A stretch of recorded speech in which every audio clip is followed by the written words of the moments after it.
everybody. We're here for another episode of What We Read. I don't even know what episode we're at this point. Yeah, it'll show up on the little numbers at the bottom. This is an extremely long season. Yep. Anyway, we're going to dive right in because we have quite a few things to talk about today. So the first book I am going to be discussing is a book that has won a Pulitzer Prize. Ooh. It was also chosen by my cousin Carmela for the thing that I was supposed to read in September.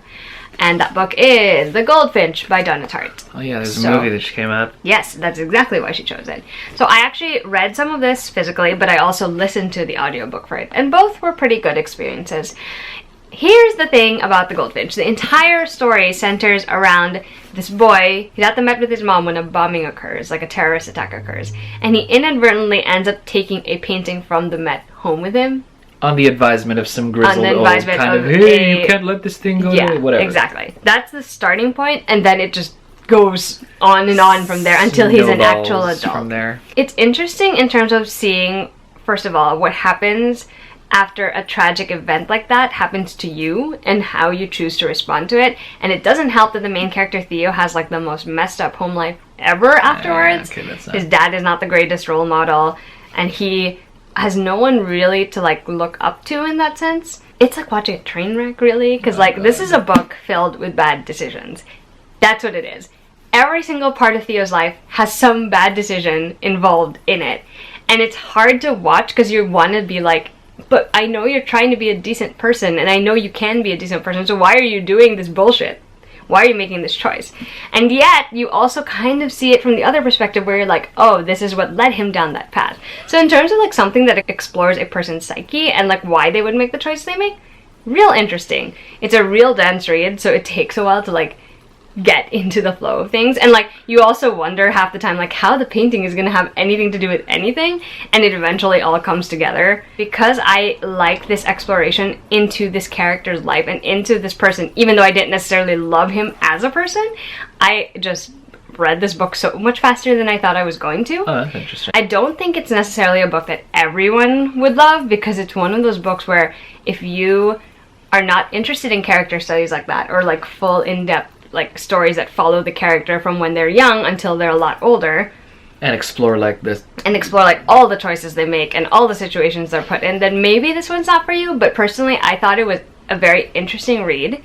It's definitely one that you can discuss with someone else once you're done, because there's a lot to chew on here and there's a lot to like psychoanalyze. I also find it interesting because the way it's told is as if he is writing all of this story in a diary and he's recounting the memory. So you don't even actually know if this is an objective recollection of the memory or if he's just, you know. So even that part makes it interesting as well. So I can see why it was lauded by critics. I can definitely see that. And I also understand why my cousin Carmela enjoyed the book and wanted me to read it so we could discuss it. So it was an interesting experience. I'm glad I finally read a Donna Tartt book, so we're going to go with that. The next book that we're going to talk about is Red Sister by Mark Lawrence. Red Sister is about assassin nuns. No, I'm kidding. Assassin nuns. Well, it is about assassin nuns. Nona is a girl who finds herself, through some means, at the Convent of Sweet Mercy, where the kids are basically raised to become killer nuns. There's also a mystic element to that, a blade element to that. There's just a lot of different like paths you can take at this convent. They basically go to school, train to be assassin nuns, etc., etc. And this is a series, so the overarching plot will only play out in the rest of the series. We only got a bare glimpse of it. This is basically Nona's earliest years at this convent, and how she finds herself assigned a specific role, a specific reputation to live up to, and how all of that falls out for her. This book is fun to read. Like, it was a lot more lighthearted than I expected, considering like the subject matter of it and like the terrible things that do occur in it. The one thing that could have made it better was maybe a little bit tighter pacing, because it felt a little draggy, and it also felt a little typical of other stories where they go to a school and they learn all these skills and then they have to choose a path and then they have to follow the path, but then become assassin nun. It felt a bit formulaic, if I'm being honest, and like I don't mind that too much because I read a lot of fantasy books, so it's not surprising to me that sometimes the stories are very similar to each other. But in this particular case, I was just like, and then this is gonna happen. and then she'll probably do this. So I could guess at a lot of it, and I don't know if it's just because of the type of fantasy story it was. I'm still interested to see how the rest of the series plays out, but this one was kind of just like, alright for me. Like, it was entertaining, but it didn't quite grab me the way my favorite fantasy reads of all time have, where I really needed to pick it up every single time I sat it down. And last book I'm going to talk about before I turn things over to Mackie is a book called Slay by Brittany Morris. This one came out in September, I think it's September 15th, so you can grab it now. It's about a main character named Kira. So by day, she's like an honor student. She's like a good, good daughter, good sister, but also in tandem with that, she also happens to be the creator and the programmer behind this very popular online game called Slay. And it is an online game themed around Black culture. So it's like a card strategy game where all of the different cards are different elements of Black culture, and they each have different abilities. And basically, you just have to learn all the cards, know how to play them, and you can win the games. But things take a turn when one of the players in the game is actually murdered in real life over something that happens in the game. Oh, jeez. And so now Kira finds herself at this point where she either has to admit that she is the one who created this game, because it becomes such a big controversy between A, it's a racist game because it's only Black people who are allowed to play, B, it's a dangerous game because people are dying over it.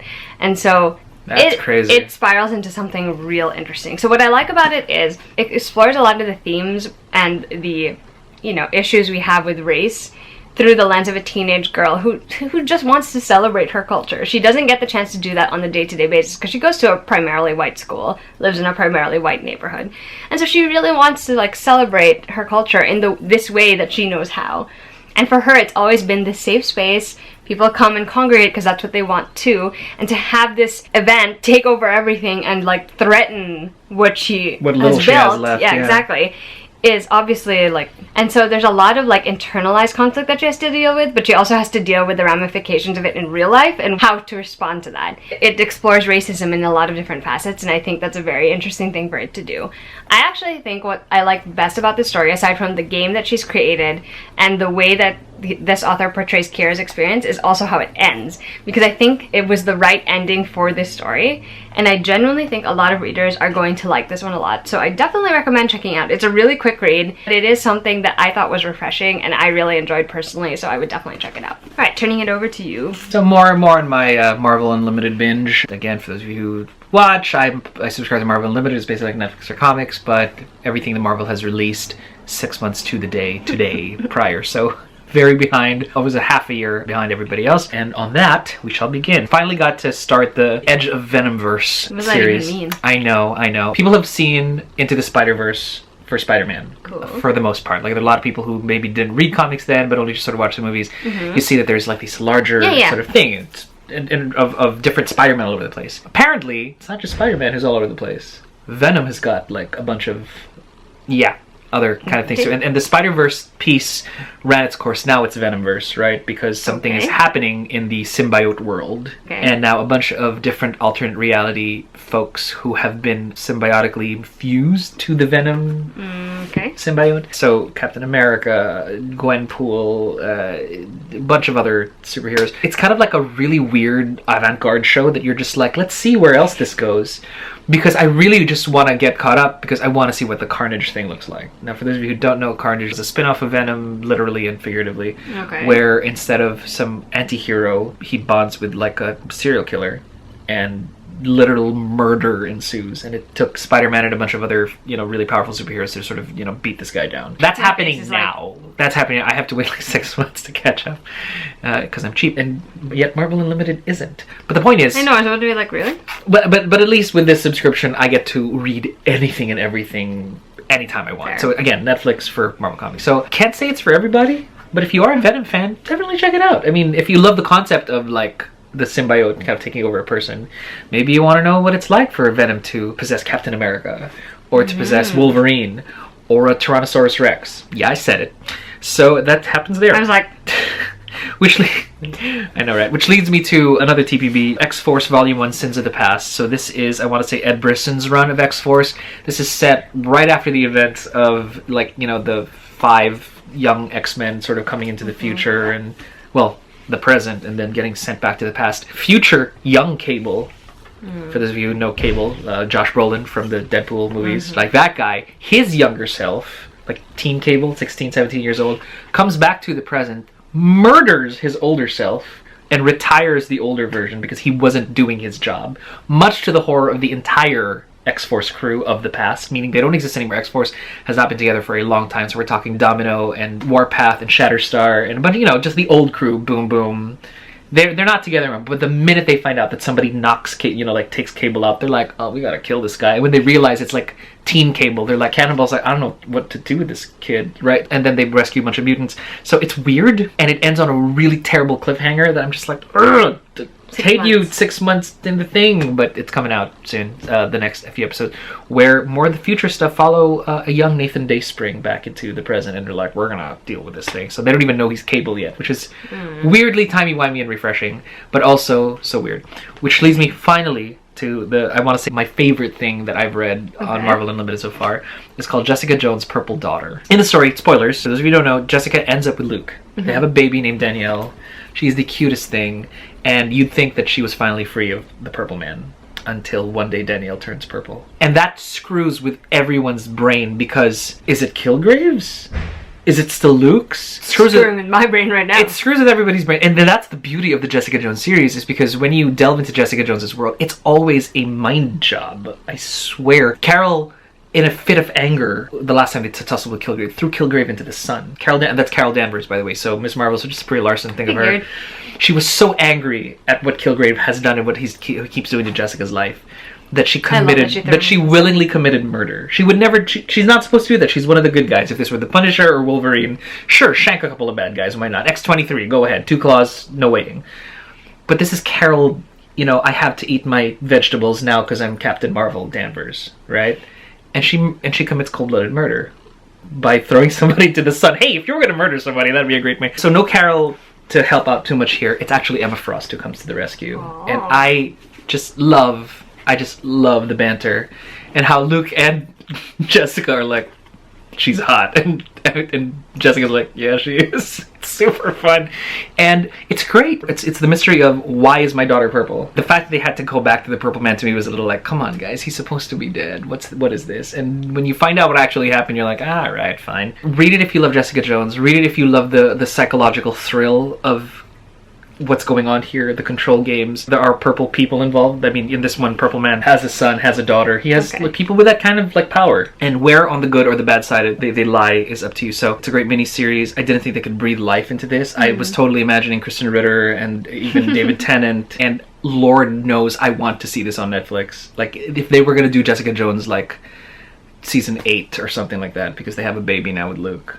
This is, my cult. It's going to be amazing. So, yeah, fun. So ends my Marvel Unlimited run. The next thing I'm going to talk about is a series. I just sort of reread this series. I just did it in a different format. So, this is the Legend series by Marie Lu. There's Legend, Prodigy, and Champion. These graphic novels are actually adaptations of her original novel series, of course. Legend is set in a, I guess, dystopian world where there is a rating system. You take tests, and then you're assigned different roles in society based on how well or how terribly you score on the test. June is actually one of the only people who's gotten a perfect score on the test, and she is working for the military. And Day, on the other hand, has turned rebel after he fails his test and is taken away. And their paths cross when Day is suspected of murdering her brother, and she goes after him. And because she's a genius, she can obviously figure out everything that he's planning to do. But then both of them uncover a big conspiracy going on within the Republic that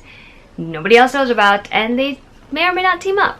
And these are the continuation of that. Did I enjoy reading the graphic novel series? Yes, I think it's an interesting adaptation, and I actually quite enjoyed the illustration style as well. I think that the illustrator managed to capture both of those characters and a bunch of the other things that happen in the story extremely well. Do I think this is the best route to go if you've never read the series before? No. This only works if you've actually read the entire series, because without it, you will not remember any of the details. This really sparingly only takes the main plot points of every book, puts them in there, and then the pacing is also sped up a little bit, so things happen a lot faster, or they seem to happen a lot faster. It's super condensed. Yes, so these are good condensed versions for people like me who wanted to review this before I read Rebel, which is the new book that came out. But if you are reading the series for the first time, which I would highly recommend you do because there's so much more that goes on in the novels, and it's good to have that experience as well because the novels are so good. I enjoyed them for what they were. I thought they were great adaptations of the original thing, but I would still recommend the original thing over everything else. Last but not least in this video, we are going to talk about Cersei by Madeline Miller. Cersei is Madeline Miller's fictionalized take on the life of Cersei, who you guys might remember from the story of the Odyssey. She is a sorceress who lives on an island, enchants men, and turns them into pigs. You might also know her from Percy Jackson, because the same thing happens in that one. This is the account of Cersei's life from when she is born up until, I hesitate to say the end because she's a goddess, and that sort of means that she's not gonna die. It's actually a very interesting take on Cersei. If you are familiar with Greek mythology, you're going to enjoy this one even more, because there are a lot of familiar stories and people who show up in Cersei's lifetime, and they play a part in shaping her and making her who she is by the end of the book. What I like about this is that Madeline Miller does not hold back from showing how terrible and how terribly good Cersei's life was. She has a lot of good things happen to her, but in tandem with that, and probably even more than that, she has a lot of terrible things happen to her. And it often forces her into positions where she has to make an active choice as to what to do. Like at the beginning, she has a very distinct lack of agency, and that's probably because of how she was brought up. But by the end of the novel, she kind of knows what she's willing to sacrifice and willing to do as who she is and for what she wants, and I think that is a very interesting thing. If you are not so much into mythology, I don't think you're gonna like this one as much. I personally liked it a lot because I love Greek mythology, and I had never really given Cersei much thought.